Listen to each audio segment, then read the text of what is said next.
You're with Julian on the Brown Note, and are trans rights dragging gay rights down?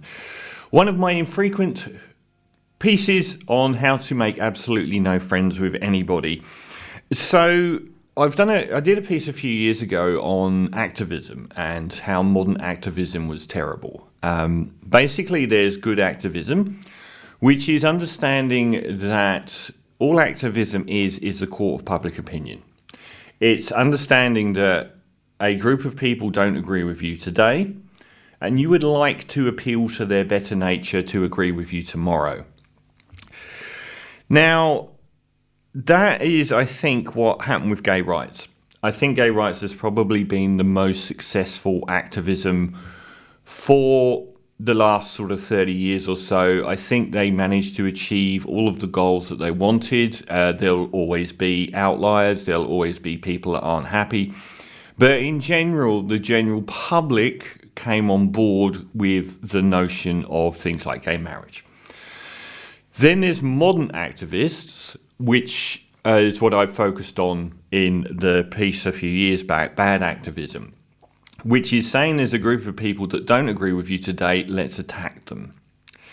This isn't activism, it's punitive activism. Now, when I see gay marriage and trans activism, I see gay marriage as an example of understanding that there wouldn't be a need for activism if everyone agreed with you today. Whereas trans activism has been, let's punish everyone that doesn't agree with us, which puts people offside, massively. So I gave the example back then of the play in Melbourne during COVID, and it was a perfect paradigm of how badly trans activism seems to conduct itself. So they had a play on in Melbourne, which was a trans play, and during COVID, when virtually no plays were being produced, they had got to the point of virtually opening the doors. They'd gone through rehearsals and casting and everything. And some Australian trans activists started attacking the play for having a gay man portraying a trans person, and cancelled the entire play. And I went through about how damaging that was to even getting people to tell trans stories through theatre or through film or through books, because they're going to get attacked, and how it ended up with no trans story being told at all. Now, the way that trans activism has played out from my perspective is that it has become extraordinarily toxic, a lightning rod of toxicity. And we can see from, if you look at a lot of gay rights pages on something like Facebook, they are overwhelmingly obsessed with J.K. Rowling. Whatever J.K. Rowling said 10 years ago keeps getting regurgitated, and it's not as big a winner with the public as they would like to think. J.K. Rowling has a lot more support for her views than people are ready to admit. And then you see a very good one, which is sports. In the real world, trans people playing sports is a non-issue. But in the optics world, it's a massive issue, because you see a big trans person, the swimmer from America, against little girls and so on. So it's an optic, a nightmare optic. Now, the problem here is, and the point of this piece is that in the modern era, gay rights has become so wedded to trans rights. I believe that it's dragging previously sacrosanct one goals back into the mix of being discussed through the frame of trans rights. In a similar way, in a pretty weird way, that feminism continually is dragged into the frame of being viewed through trans rights first. Now we have trans rights and gay rights being wedded so closely together. I think that is bleeding animosity towards trans rights and the very punitive way that's dealt. Almost like, the we'll get you libtard side of MAGA we have on the opposite side, which is we're going to shove this trans person in your face and make you suffer. That kind of crap is beneath any activist's role, as far as I'm seeing. Then you have these outlying issues that become front and center, like drag queens. Trans people and drag queens are not the same thing. A drag queen can be a straight person. A drag queen can be a cis person who dresses up. for show and performs music. Dragging that in, I said many times that I think, most trans people aren't really going to be on board with the fact that they get so associated with drag queens, because that's kind of like the caricature version of a trans person. And I don't think that that's helpful at all. But picking battles like drag queens reading to children suddenly drags the whole thing in, because you've got gay rights people continually supporting trans people by de facto supporting drag queens reading to children. Whether or not drag queens reading to children should have ever been an issue, I just think it is a really dumb hill to wed an issue to, because the optics again are absolutely terrible.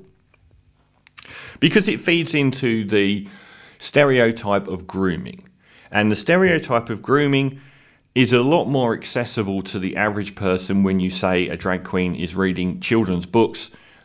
The gay movement for gay men and women moved, particularly for gay men, moved far away from, or at least mostly defeated, the notion of their grooming children. And then suddenly you've got these issues which drag the whole thing back down. And that's where I have this huge problem with the way that, being gay and being trans is not the same thing, but they've wedded the two issues together. And I wonder about decades of activism on behalf of gay men and women suddenly being sullied with new things that they were never part of. So now I see a lot of stuff about slippery slopes, they asked for gay marriage and now drag queens are reading children's books. There should have been some form of segregation in these rights issues, and there should have been a much better, I think, trans rights issue. I don't think it's been handled well. In my opinion, it hasn't. To use the friend of trans people everywhere, Dave Chappelle, actually did a really, really good bit years ago on, he used the analogy of a car and said, a gay man driving the car, he's got a lesbian woman next to him.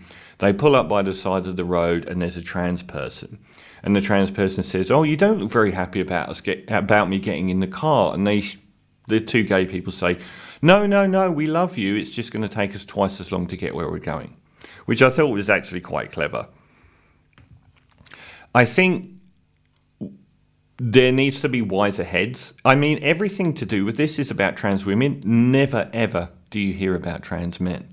And I wonder why that is. I wonder why that has become a cause celeb. I've barely ever, other than Elliot Page, I don't know of a trans man. The trans men seem to keep themselves very, very quiet, but trans women seem to be all over the news media. Maybe that's from both sides. Maybe that's from one side being obsessed about promoting anything to do with trans women, and maybe it's the right wing, who are definitely not feminists, continually going on about it. And maybe it's because it lends itself more to showbiz than trans men do, which is probably true. But maybe understanding that not everyone has to accommodate you for your issue to be successful. You don't have to shoot down everyone that doesn't agree with you 100%. That's not how gay people won their rights. And maybe accepting that girls and women have rights as well. And not just saying that anyone that doesn't, I hate the notion of saying a trans woman is a woman, because it's saying that, the entirety of the woman's life, growing up from infancy, being treated like a woman, having a woman's body, going through periods, having her body politicized, doesn't mean anything if a trans woman comes along and transitions in their 20s. And I don't agree with that at all. Trans women are trans women and women are women. And you shouldn't just delineate from one to the other without any acceptance of the history and politics and story and ownership and self-definition that women have, which has put so many in the public offside. And me as well. I agree that is it's a contentious way of doing business that hasn't been helpful to the cause at all. There's no give and take with modern activism, punitive activism. It's you agree with us or we'll rub your noses in it. And that doesn't work. That's not how civil rights are won for black people in America. That's not how gay rights are won for gay people. In fact, gay rights are won by being subjected to incredible violence throughout many years. And they won really hard-earned goals. So did women. And now we've got people that are just aligning trans rights so completely with gay rights. I do think that it is bad for gay rights. Absolutely.